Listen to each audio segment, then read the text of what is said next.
Hello, everyone, and welcome back to the Sports Department Podcast, the wrestling recap version. We're back. We're taking a little bit of a break, like Justin said in previous podcasts. We're taking a little bit of a summer break, taking a little bit easier. We're back. Fans are back on SmackDown tonight. We're filming this before SmackDown, so we don't know anything about that. But I'm Stephen Clark with Justin Valentovic and Jesse Norman, and all three of us are here to break down, predict, and preview Money in the Bank 2021. But before we get into all of that, fellas, how are you guys doing today? Good. It's hot as hell in New Jersey. My skin is very sunburned, and I'm ready for the weekend. And like you said, fans are back, so it'll be nice to have more fans at another pay-per-view other than WrestleMania way back when. Was that April, March, something like that? It was April, right? April. Something like that. But it'll be nice to see and have them all back in SmackDown. Like you said, they have fans again tonight, so cool. Hey, man. It's exciting. Jesse, how you doing? Can't complain too much, getting ready for the move. So getting all that stuff together, it's hectic. Don't ever closet move. You go. Never move. Don't ever No, move. I might get like a. Is basically what Jesse is. I might get a yes, exactly. I might get a remote job, so I might have it like I might have this as a setup anyway. Oh. For like a remote job. Look at that. Yeah, right. Big boy stuff. But I'm glad you guys are doing well for the most part. So that's very, very nice to hear. And we're back to talking wrestling. So it's always a good time to be here. But before we get into Money in the Bank predictions, just a little bit of outside the ring news. We've kind of taken a week or two off. A lot of stuff has happened in the world of wrestling. So let's just break down a little bit by a little bit of news stuff. And we're to start with a little bit of All Elite Wrestling news. And, a couple of weeks ago, the last time we did a podcast, Aleister Black was released from his WWE contract, and we were trying to figure out where he's going to go and when he's going to show up. And it came a lot sooner than later. And Aleister Black, now known as Malachi Black, shows up in All Elite Wrestling, and it seems like he's starting a program with Cody. How are we feeling about this, fellas? Jesse, you can start. Great, as long as Cody doesn't win. No, Aleister Black, when he was in WWE and in NXT, he was my favorite wrestler. He was fantastic, especially in that title run. Only one bad match, and that was Lars Sullivan, and who's surprised about that? I love this move for AEW. I love the move for him. He should be a main event guy there. They should, well, I think they have too, putting him in the Cody program. That kind of does put him at the top of the card, or at least the higher part of the card. So I like the move. I like the move a lot. It gives him much more publicity than Impact. I know we were saying he could go into Impact and be the number one guy, but I go into AEW and be one of those top 4, top 5 guys, because he's even said it already. They're letting him explore his character. They're letting him be responsible for the things that he does. I know, what a concept, right? It's crazy. I know. We're basically going to see what Aleister Black could have been with a WWE budget, basically. Yeah. Definitely. No, exactly that. And even more so of what this new character was going to bring. I feel like it to be a mixture of that too, because he did bring over, like the eye gimmick type thing, like the smaller pupil, whatever type thing. And he kind of has like a bruised makeup thing that he's using around the eye too. So he's kind of incorporating how he left WWE and kind of like a scar on him that stayed with him. And I'm very excited. Looks like Prince Zuko. Yeah. You guys seen Avatar? Looks like Prince Zuko. Yeah. I have. But no, I'm just like Jesse. I'm very excited for this move too. One of my favorites too, just like Jesse, and I'm excited. He makes me want to watch AEW just to see what he does next. Yeah. And I want to see the matches and that's a good point. Yeah. I want to see where this character he makes goes. Me want to watch AEW. Yeah. He makes me want to watch it. He makes it so that I will definitively. I already watched the pay-per-views, but now I'm not gonna miss a pay-per-view because I know he's gonna be on them. That's a lot of money to I shell keep out. in touch with the weekly. Oh yeah, well obviously I'm paying obviously. I mean, obviously. Yeah, of course. We can split it 3 ways, guys. It'll only be like $16 a pop. There you go. Per month or whatever. Teamwork. Watch party in Jesse's new apartment. A new apartment. Yeah, I love the move, man. I really do. I think this is great for AEW. I think it's great for him. He really does bring a fan base too that will help out AEW. But please do not have him lose to Cody. Please don't have him lose to Cody. It'd be bad. That would be bad. But let's continue with some news. A little more sad news. Bayley got injured. That stinks. She's one of the women that carried WWE during the Thunderdome era. Was very entertaining. I'm hoping she gets to do a couple of her little talk shows on SmackDown. That would be great to let her, experience the crowd just as everybody else gets to. But that kind of stinks, doesn't it? Yeah, they didn't really say what she did. They just kind of said 9 months, so you have to assume either. She tore her knee. Yeah, it's got to be either that or like an Achilles up. type. It's some ligament probably in her lower legs that definitely got torn, which is unfortunate because this is one of her better stretches too in WWE with Bianca. So that sucks. And right now, the only active horsewoman is Charlotte, right? Yeah, until Sasha comes back. Yeah, which I think is sooner than later. Sasha will be back, I think, soon. They'll probably slate her in. She'll be back by SummerSlam. Yeah, Definitely, that's what I think. Bianca. I think Bianca Sasha is the SummerSlam match again. Even though it was the Mania match, but it's sad for Bayley. She was doing such a good run. I like that she's already doing this is all your fault. This is the fans' fault. They're not like letting her go quiet and come back as a face. No, and She's that's like, good "No, because screw then you guys." if even if she's hurt and they have her kind of just be whiny and annoying away off screen, that's kind of good too because then we kind of have an idea of how she's coming back.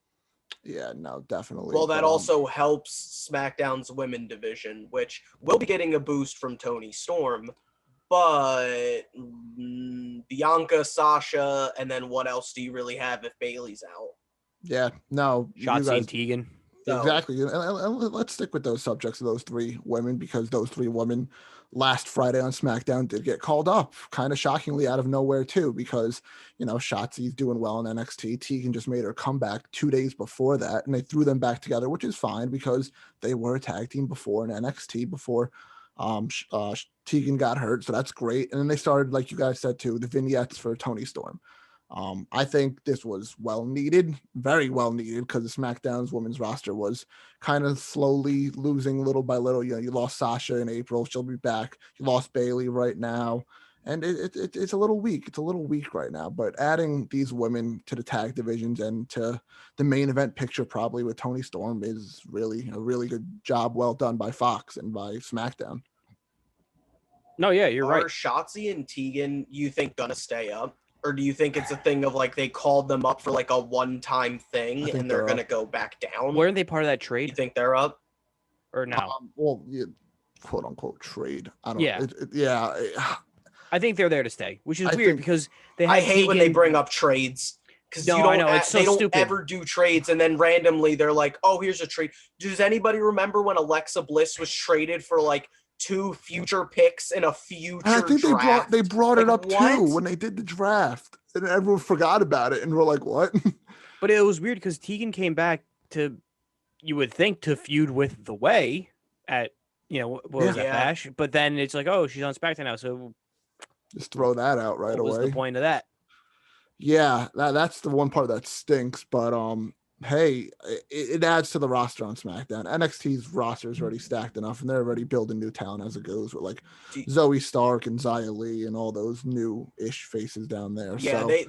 The NXT women's division is so stacked. Do you think they had these call-ups planned before Bayley's injury, or do you think Bayley's injury was like, oh, we gotta pull, or at least I think they maybe had those two planned, but I think Toni Storm is because of Bayley's injury. Probably, very well I think they were like, we need a main eventer, and Toni Storm is just chilling down there. She hasn't really done much since coming back. Like, she's had good matches, but there's no real storyline. There's nothing really left for her to do there. So I love the Toni Storm call-up. I think that works perfectly.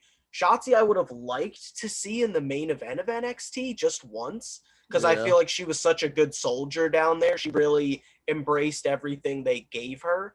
But I think she's going to be good on the main roster too. And Tegan Nox, if she can stay healthy, we know how great of a competitor she is. We just really, really hope that, she can stay healthy.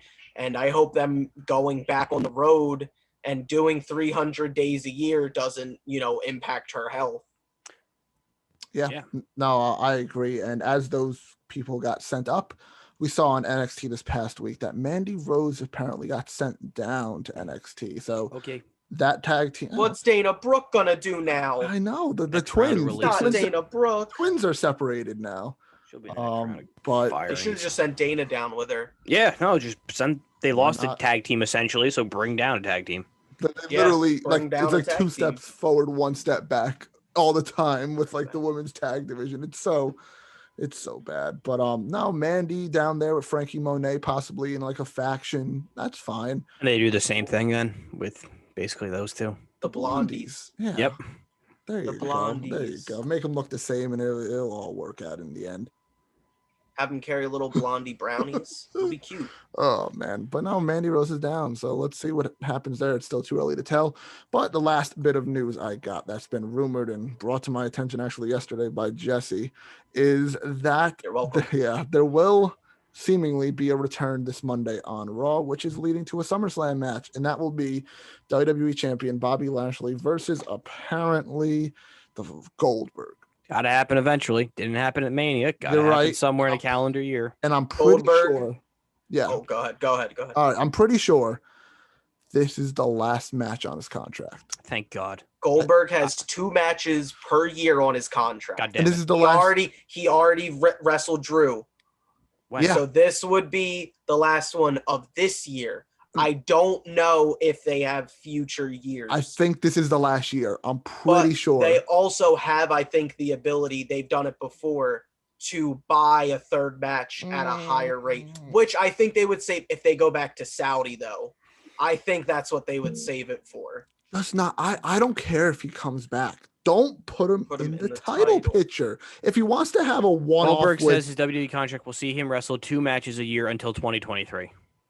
So he has 2. Yep. Yeah.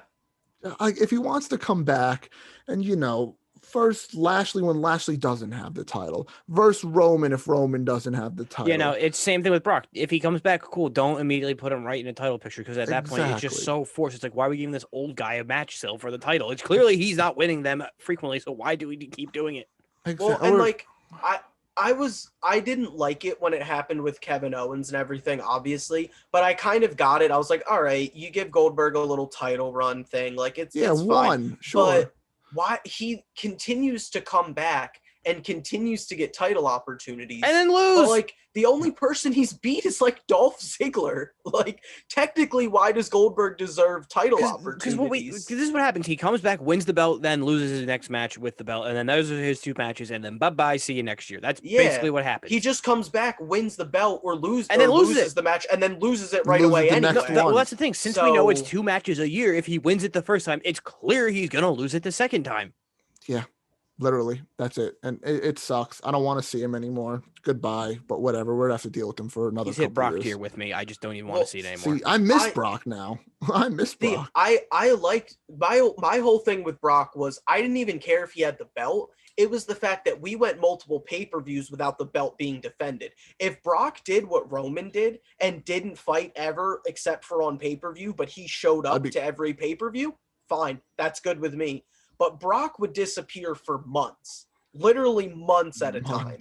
Goldberg, would do the same thing if they gave him a reign with the belt. Also, speaking of Brock, is it not like weird that we all thought Brock Lashley was the SummerSlam match? I think Lashley even tried to hint at it. To me, that means one, WWE didn't want to pay for Brock because Brock costs a lot of money. Yeah.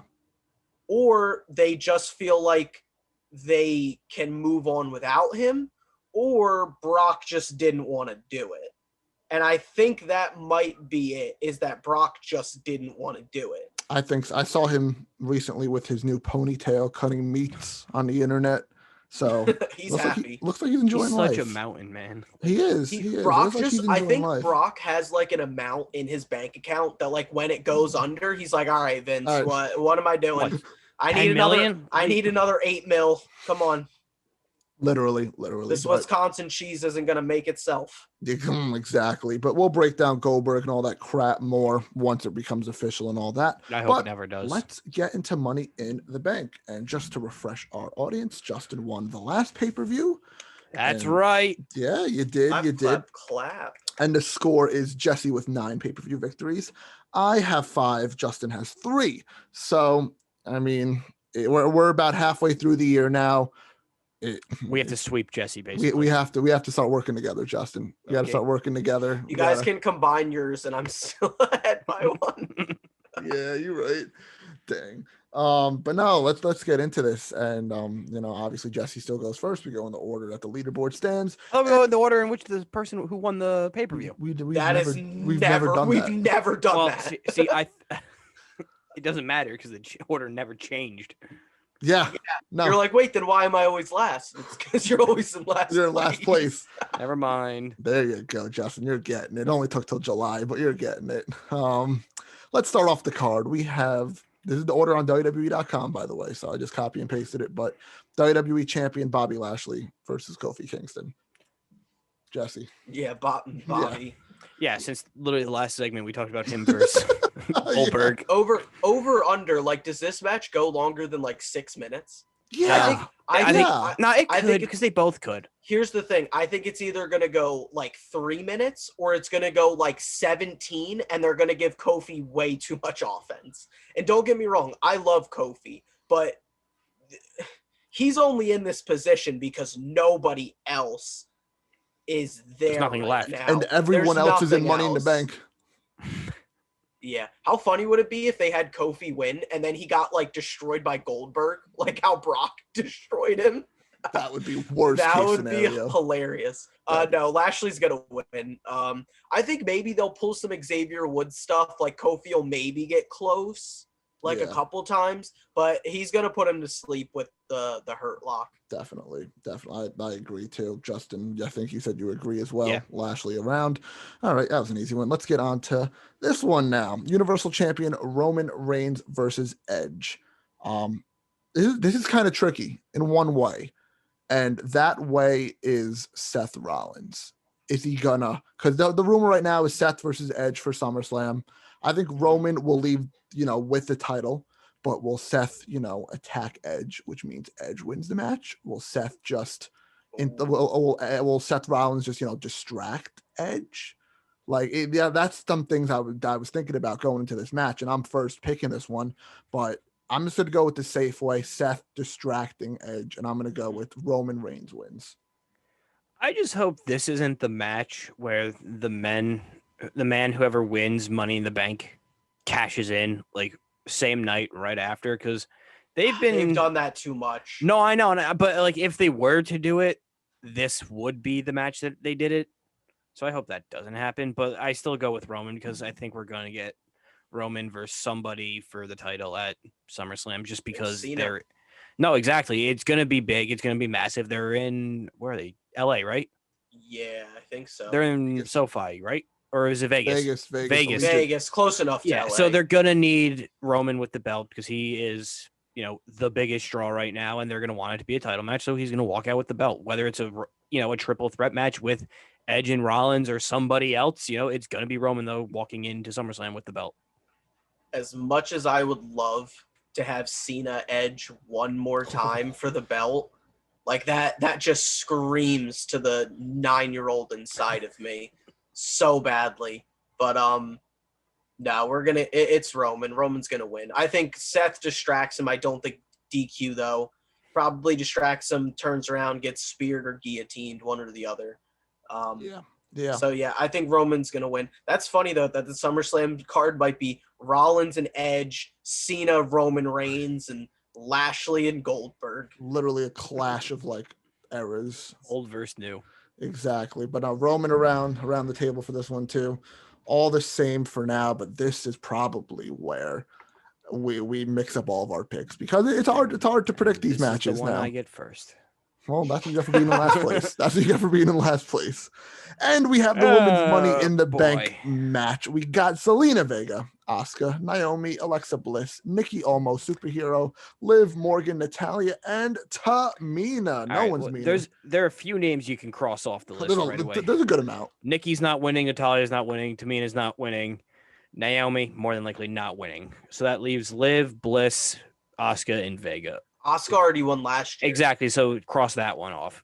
If they want to push Bliss with, the Fiend-esque gimmick, whatever she's doing, they could go for it. But they also brought Vega back. But also Liv Morgan, she's been getting a little bit of traction on social media. No, I know. Don't buy into the Liv Morgan stuff, man. We all do it. No, we I know. Always do it. I think it's going to be Alexa Bliss, though. Okay. Yeah. Jesse, who are you taking? I'm going Bliss too. I think they have the briefcase stuff with her and the gimmick, and it makes perfect sense. And it makes perfect sense. And I hope if she wins, they bring back the custom cases because she's the perfect character to have a custom case. Yeah, for sure. If I had to pick a backup, honestly, I think Naomi might win it. They like to start Naomi a lot. And I would personally love for Liv Morgan to get it, but I don't think that's gonna happen. Did you hear Sarah? I heard Sarah yelling. Yeah. What was Sarah's pick? Sarah picked Tamina. Sarah picked Tamina because there's no one meaner than Tamina. If I had to pick a backup, I would pick Nikki as the backup almost. I feel like they're building this underdog story. I really do. That would be my backup. That's a me pick. Real quick, I don't know if we've talked about this. How funny is it that they released Aleister Black, and then let him go to AEW, and then Selena Vega comes back the same week, like ships crossing in a night. So funny. That was definitely a calculated move. Let's be honest. So definitely weird. But I'm also going Alexa Bliss. It just makes the most sense. Like I said, I would pick Nikki as my backup just because I think it'd be like the joke of this year, like Otis was kind of last year. And look at that. She has the briefcase now. Because then she'll lose it somewhere else, and it doesn't matter. And we're back to square one when they could have put it on somebody else at the beginning. So let's not do joke winners anymore, please. Oh, come on. James Ellsworth's going to come back. The winner of the first ever women's Money in the Bank ladder match. That is true. A man. I mean, hey, that means Bliss will be a 2-time Money in the Bank winner too if our predictions are correct. So that's something. Huh? Like 2-3 years ago. Yeah. Didn't she cash in the same night? She won the second one. Yeah, she won the second ever. Not forgettable, but people who cash in the same night are very she doesn't have the case, so that image of them having the case doesn't exist. Like Carmella. When I think of the women's one, I think of Carmella, and Carmella's super underwhelming, but she had it for 300 days. Yeah. Otherwise, the women don't really hold on to it that much. No, because the last time Asuka got the friggin' belt right away. She got the belt right away. Bayley and Alexa cashed in the same night. Yeah. And then Carmella just held it for and then Carmella just held it for forever. Yep. Let's jump into the men's Money in the Bank match.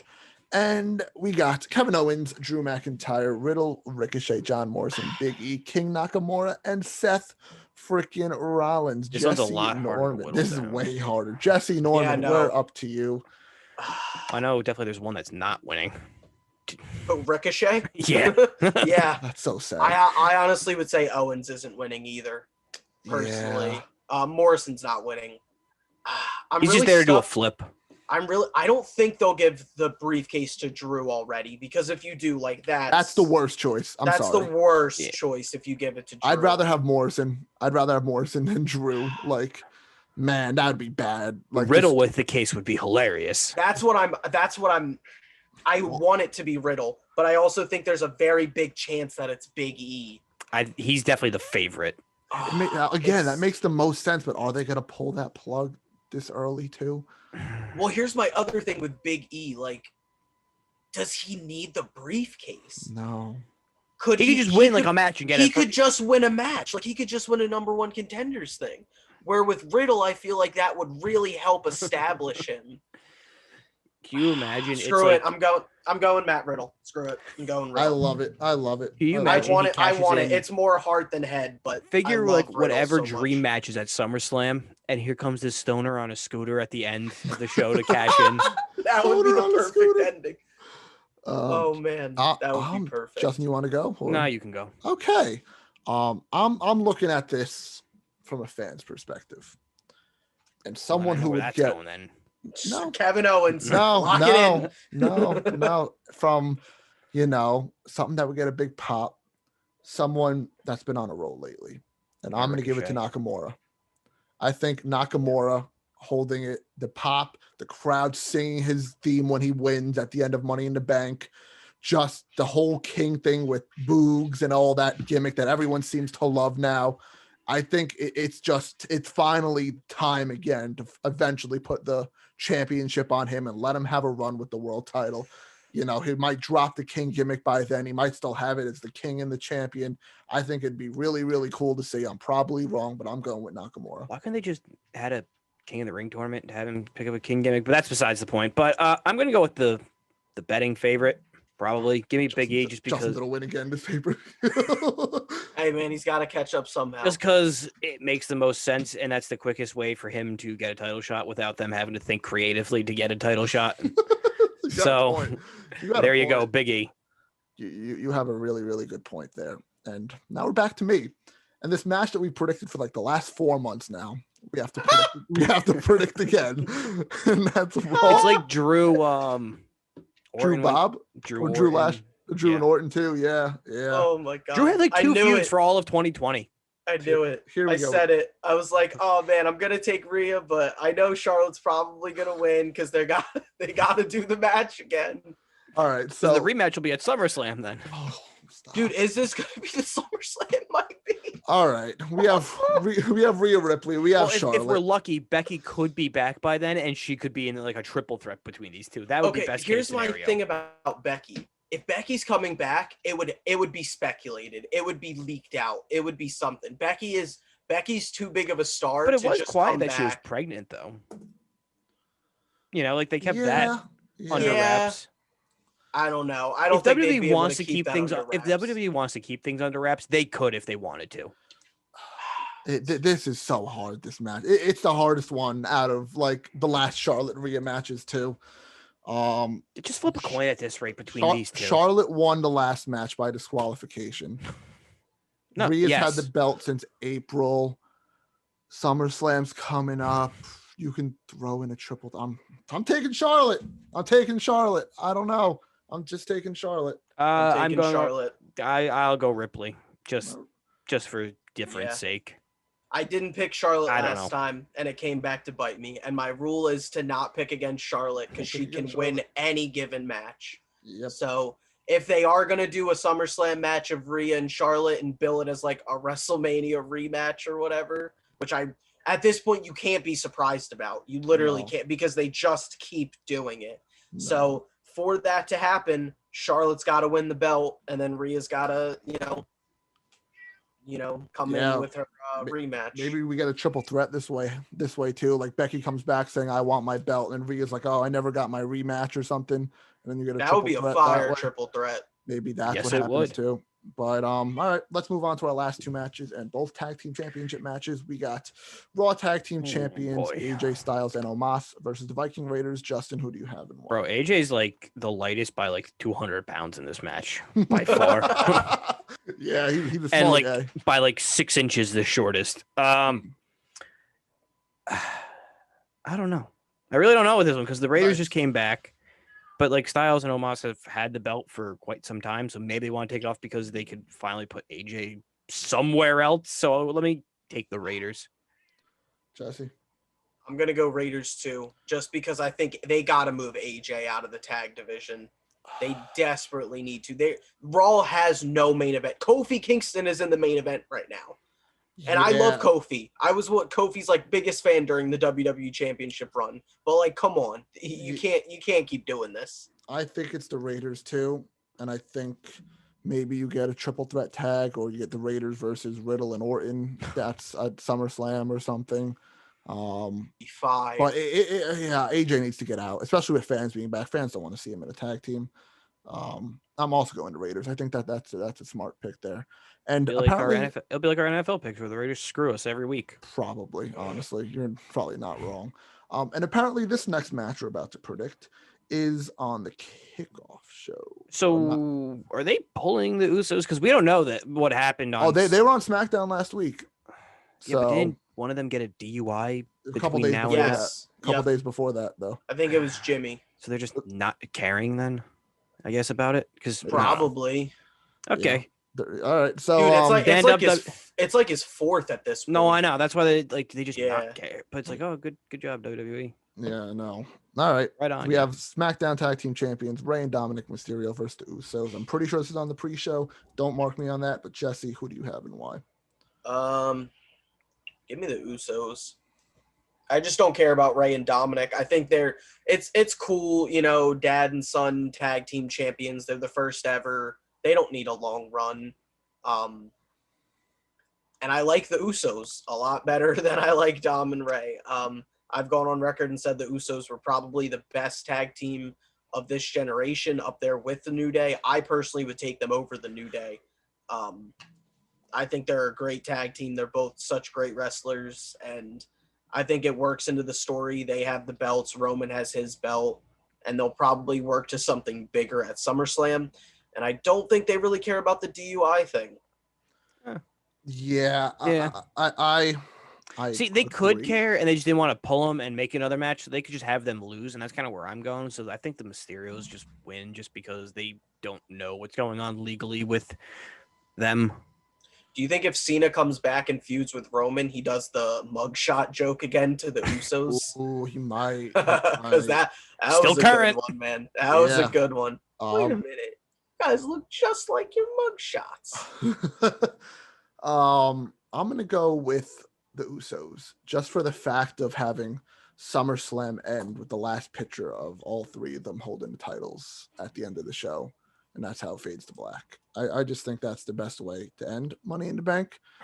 Shows that they're still dominant and more dominant than ever as this, come finally full faction together of the bloodline. So I'm going to go with the Usos. And all right, that does it for our predictions here. A very, very good card.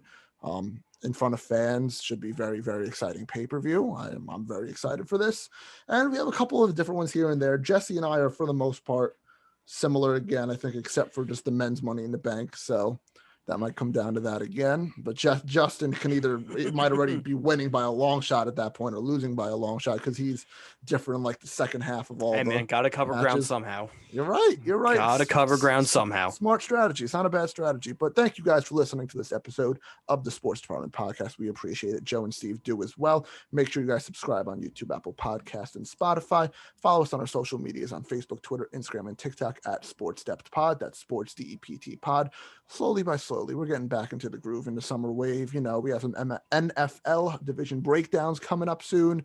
Throw in a finals breakdown once that is all wrapped up. MLB is finally getting back after the All-Star break, so maybe we'll do a trade deadline type of thing coming up. It's 2 How weeks many away. Joey Gallo trades are you going to throw in there? Like 7? Jeez. Joey Gallo is officially on every single MLB list. team at once. ridiculous. But yeah, trade one, just breaking down what's going on in the season so far and how teams are looking in the second half. So stay tuned to all that fun stuff, and we'll see you in the next episode.